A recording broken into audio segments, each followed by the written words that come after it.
Welcome to Dialogues from the President's Corner. I'm your host, Rosemary Plybon, along with Dr. Lawrence Czarda, of course, president of Greensboro College, as always. Hello. Hello. Good to be here. So welcome to the 2024-25 school year. It's off to a great start. We're having great weather. Of course, I don't know what the weather will be in a couple days when this gets posted, but it's just a perfect start to the school year. It really is. A little bit cool. It feels like it should be the start of the school year, actually, and it usually doesn't. You can almost smell the footballs in the air. I love it. Okay, so let's first look back at the summer and tell us about some of the things that happened on campus while most of our students were not here. And we really had a very different kind of summer on the campus of Greensboro College. We have for many years had a summer school. It's small, but much of that has migrated online by the choice of the faculty and the students, not that we're demanding that. And we've had our fair share of high school camps, middle school camps, that kind of thing, a week at a time. But this year, and I think many who follow the college know, but many may not, for the first time, we were the host of Governor's School West. 61 years ago, Governor Terry Stanford started the first in the country, a special program for the best and the brightest students in North Carolina, mainly rising 12th graders with a few juniors mixed in. They have an intensive month-long experience. 400 students at Governor's School East, which has been at Meredith College in Raleigh for some time. And this was the first year ever in Greensboro and the first year, obviously, on our campus. So we welcomed 400 students, 50 of their faculty and staff for a very intensive month. And it's very academically team-oriented. There are no grades, there are no exams, and it's very competitive. Only about a third of the students who apply are selected for the governor's school. And probably one of the highlights, which we can't ignore, was that we got a visit from the governor. Wow. Governor Cooper came to campus, spent the better part of one afternoon with us. It went very, very well. And I was very pleased to announce to a packed auditorium, including the chairman of the board of the state education board, the governor, and others, that the Governor's School Administration and the college have worked out that we will be the home of Governor's School West for the foreseeable future. It's really exciting. It went very, very well. There were things that, we had a heat wave that wouldn't let up. And as an old historic campus, that was a bit of a challenge, but overall it went as well as we could have possibly expected. I heard things from students, life-changing. I'll never forget it. Greensboro College was the perfect host. We loved being here. It was the best governor's school ever. That has to feel pretty good. It does. And part of it was that it fits perfectly. We have available approximately 400 residential beds. And so they filled the campus. They used every nook and cranny of campus, dining services. And also, by the way, the governor's school is structured, they stay for the entire month. They don't go home on weekends. They don't go home at night. And so we were able to do some things in the community. We arranged for every student to visit the International Civil Rights Museum. And we look forward to doing those kind of things for years to come. So a very different summer for us. Some other things, we continue to make significant improvements in our information technology. And that's gone well. I would argue you probably never get perfect with IT, but we're doing It's always evolving. On our historic campus, we had to expedite some of our heating, ventilating, and air conditioning repairs. I did some more with landscaping. So a very busy summer. Good summer. Yeah, some new faces. Quite a few new faces. We just by sheer statistical probability, we had an unusual number of retirements this year. Some of those are at the departmental level, like in theater or in other academic departments. But we had 4 at the institutional level. Calvin Gilmore, after 42 years in security, retired. The athletic director, Kim Strabel, who had been here a combined 30 years, retired.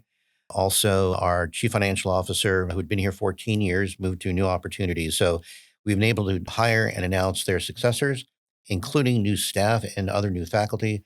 And I'm very pleased to say we've hired some very, very good people. It's going to be fun. And we're going to meet some of them through this podcast. So be sure to keep tuning in. Let's talk about the student body this year. What's it looking like? Where are students from? What's the energy around it? Energy is really very good. We first started moving students in a week ago yesterday when the fall athletes who live on campus moved in. Right. And then this past Saturday, was all new residential students. Monday was all new returning students. So everybody's back. Okay, good. And classes have started. So I hope they're back. Classes have started and they better be back. Demographics are pretty consistent with the last number of years, although this is the second day of class. It's too early for me to have final numbers. Right. But it does appear we're still about 65% North Carolina, although that number is actually gradually decreasing as we're more attractive to more out-of-state students because a lot going on in this area and at the college. One of our very specific initiatives is more international student recruiting. And it's still small numbers, but we've effectively doubled the number of international students this year. Impressive. We're in our 4th year of our partnership with the Sichuan Film and Television University in Chengdu, China. We've been teaching, both having faculty on ground, but also online for 3 years. But this was the first year that the last year students could choose to finish in China or come here. And our first 3 are here on campus. Oh, that's exciting. Have a chance to meet them. They're settling in. That number will grow to 10 to 15 to 25 over the years. So that's certainly a bit of a change. We're still slightly majority male.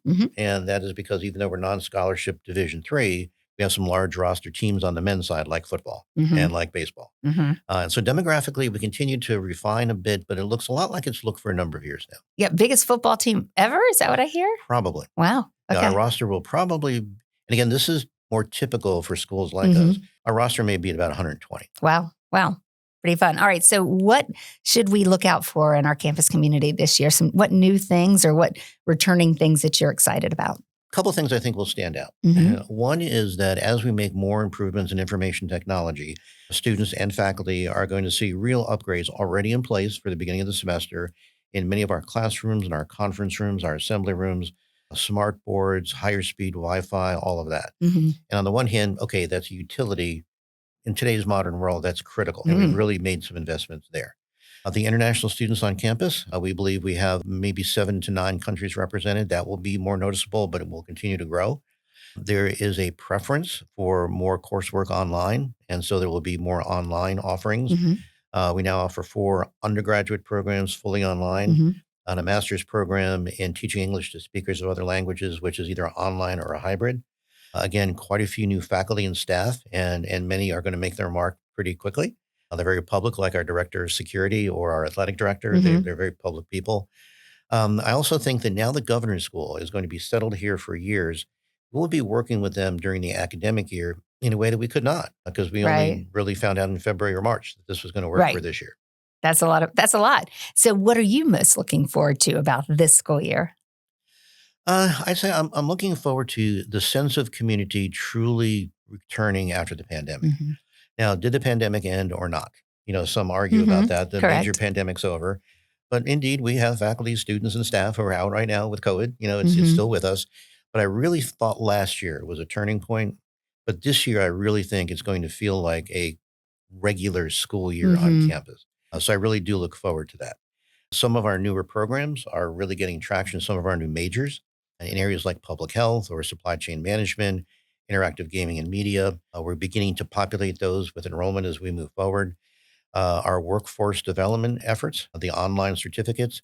Last year, we averaged at any given time 150 to 200 enrolled. As of the end of last month, we were at 340. 100 people have already completed their certificates. So we're going to start getting their stories about what did that do for them at the doctor's office or at the airport or whatever the case might be. And I already mentioned the China initiative. That's a pretty important one for us. There's a lot to be excited about, is what you're saying. There is. Yeah. I mean, we are still dealing with the effects of the pandemic. Correct. When you bring in a small enrollment for 2 years running in 20 and 21, it stays with you at a college for a while. But we will show that our overall enrollment growth will be 4 consecutive years. So we're getting back to where we need to be. Sounds great. Well, we're excited about the school year, and we're excited that you joined us today. Of course, thank you so much for joining us. Be sure to subscribe to Greensboro College Dialogues from the President's Corner, wherever you watch or you listen, and learn more about all the good things happening at the college by following us on social media at Greensboro College and online at greensboro.edu.